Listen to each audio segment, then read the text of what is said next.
Hello, Journey family. We are in day 6 of our John devotional studies, and we're looking today at chapter 4, verses 1 through 42. Now, before I read to you the 2 verses that stuck out to me, I want to ask you a question.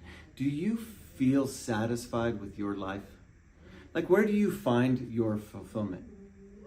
As I do these videos, it just dawns on me as I look at them, as I edit them, as I review them, how much I have aged. I mean, I see all these new wrinkles, I see all this new white hair in my beard, in my hair, and I think, man, a little Just for Men would help. Maybe some Botox or a facelift, or maybe some veneers would make my smile so much better, and I would have fulfillment and feel satisfied about putting out a good product. You see, I think about us as humans, we do that in life a lot. We look at the things of this world, the car, that big house, that big career, that big bank account. Those things are going to bring us more and more satisfaction, and we're going to have fulfillment in life. But the song that keeps echoing in my mind is the song from the Rolling Stones, I can't get no satisfaction. But I try, and I try, and I try, and I try, and we try all these other things thinking that those things are going to bring us satisfaction. And the reality is, they don't. The Bible tells us in Jeremiah 2 that the people have committed 2 great sins against God. Number 1, they turned away from God, and he self-identifies, God does there, and he calls himself the fountain of living water. So the people have turned away from the fountain of living water. And the second thing that they have done is that they have dug wells, their own wells, to hold water, but those wells are broken and the water's leaking and it's not holding water.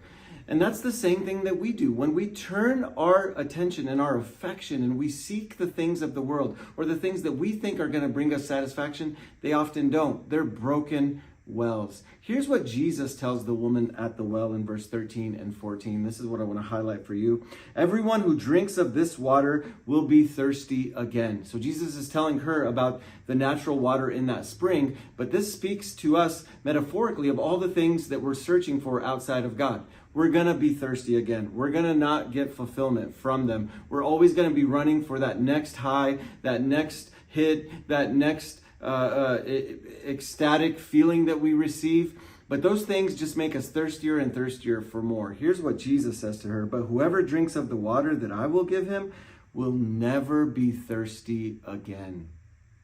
The water that I will give him will become in him a spring of water welling up to eternal life. So not only have we rejected God, but we're running to things that don't fill us. And Jesus has given us here a warning and saying, hey, the only way that you're going to be satisfied in life is by running to me.